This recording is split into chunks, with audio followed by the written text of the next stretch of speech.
Today I am going to show you how to install Ansible Tower on Red Hat Enterprise version 8. Why Ansible Tower? Ansible Tower is a web-based UI that provides an enterprise solution for IT automation. It has a user-friendly dashboard and adding automation, visual management, and monitoring capabilities. And it also provides user access control to administrators. It graphically manages and synchronizes inventories with wide variety of sources and much more. Ansible Tower types of mode. Depending on the needs of enterprise, we have 4 types of mode. The first type of mode is single machine with integrated database. This is a standard architecture. In this mode, Ansible Tower components the web frontend, RESTful API backend, and PostgreSQL database resides on the single machine. Second type of mode, single machine with remote database. In this mode, Ansible Tower web UI and RESTful API backend are installed on single machine, and the PostgreSQL database is installed on another server on the same network.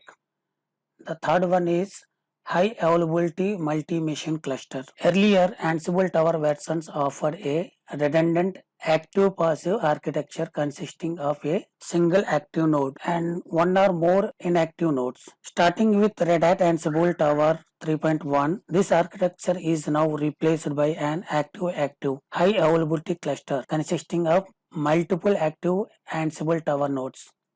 Fourth one is OpenShift pod with remote database. In this architecture, Red Hat Ansible Tower operates as container-based cluster running on the Red Hat OpenShift. The cluster runs on the OpenShift pod, which contains 4 containers to run the Ansible Tower components. OpenShift adds or removes pods to scale Ansible Tower up and down. The installation procedure for this architecture is different from the other architecture. Red Hat Ansible Tower features. The first feature is Visual Dashboard. The Ansible Tower web UI displays a dashboard which provides a summary view of entire Ansible environment. The Ansible Tower dashboard allows administrators to easily see the current status of the host and inventories as well as the results of the recent job execution. Second one, role-based access control, which is called RBAC. Ansible Tower uses a role-based access control system which maintains security while streamlining user access management. It amplifies the delegation of user access to Ansible Tower objects such as organizations, projects, and inventories.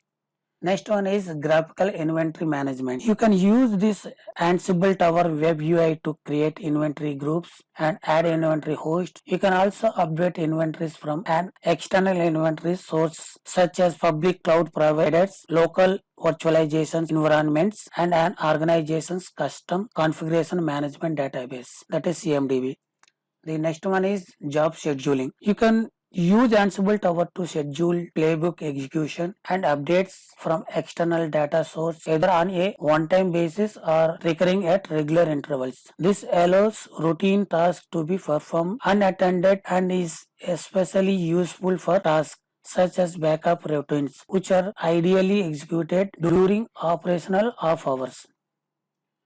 The next one is real-time and historical job status reporting. When you initiate a playbook execution in Ansible Tower, the web UI displays the playbook's output and execution results in the real time. The results of previously executed jobs and scheduled jobs runs are also available in Ansible Tower. Next one is user-triggered automation. Ansible simplifies IT automation and Ansible Tower takes a step further by user self-service. Next one is remote command execution. Ansible Towers makes on-demand flexibility of Ansible ad hoc commands available through its remote command execution feature. User permissions for remote command executions are enforced using the Ansible Tower RBAC system.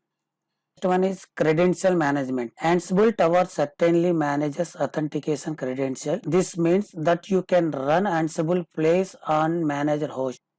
Next one is centralized logging and auditing. Ansible Tower logs all playbooks and remote command execution. This provides the ability to audit when each job was executed and by whom. In addition, Ansible Towers offers the ability to integrate its log data into third-party logging aggregation solutions such as Splunk and Sumlogic. The next one is integrated notification. Ansible Tower notifies you when its job execution succeeded or failed. Ansible Tower can deliver notifications using many different applications, including email, Slack, and HipChat. The next one is multi-playbook workflows. Complex operations often involve the serial executable playbook. The next one is RESTful API. The Ansible Tower RESTful API exposes every Ansible Tower feature available through the web UI. The API's browsable format makes it self-documenting and simplifies the lookup of API usage information. Requirements. The Ansible Tower has following requirements and minimum 4 GB of RAM we required and 20 GB of hard disk. So let's get started our lab session. Now register your system with Red Hat. Subscribe this machine with Red Hat. Run this command. So I given my credential. Just attach this full ID into our system. Subscription manager attach pool equal to see successfully attached a subscription for 60 days evaluation. Now log in into that Ansible portal. You can see right corner top side free trial. You can click on it. You will get this download page. Just click on download. So we already downloaded. So I am not downloading now.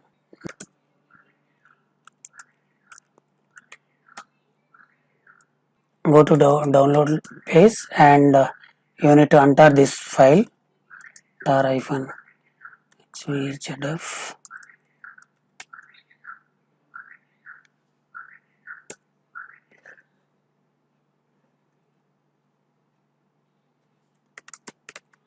And current press, just go to that directory.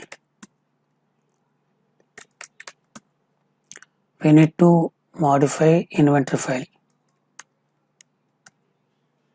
Here we need to give the password.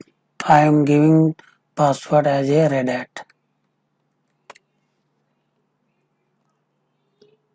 Here also giving Red Hat password. Now we need to run setup.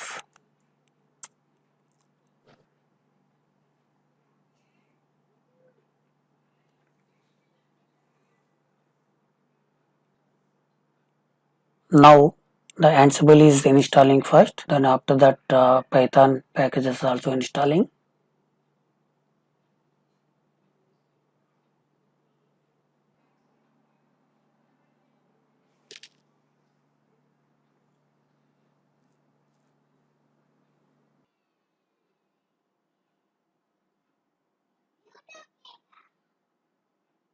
Now installing the Ansible Tower.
See, now Ansible Tower is installed. We don't see any failed, and you can see that the setup process completed successfully. Now open browser 192.168.4.101. Just accept the scripts and continue. Now you will get this screen, Tower welcome screen. Username is admin and password we already mentioned in that inventory file. That is Red Hat. You will get this license screen. Just you need to enter that Red Hat subscription credential. First you need to get the license. So we have the 60 days evaluation period. So just click on that and select. After that you need to submit. So click on templates. Just we need to run one demo template. How it will work, we'll check. This is the demo job template. Just here you can click and it will run this demo job template. Status is showing pending. still and job is still running. Once it get successful, then you will get output here. The job was successfully run. That's it, guys. I hope this demo is helpful to you. Thank you.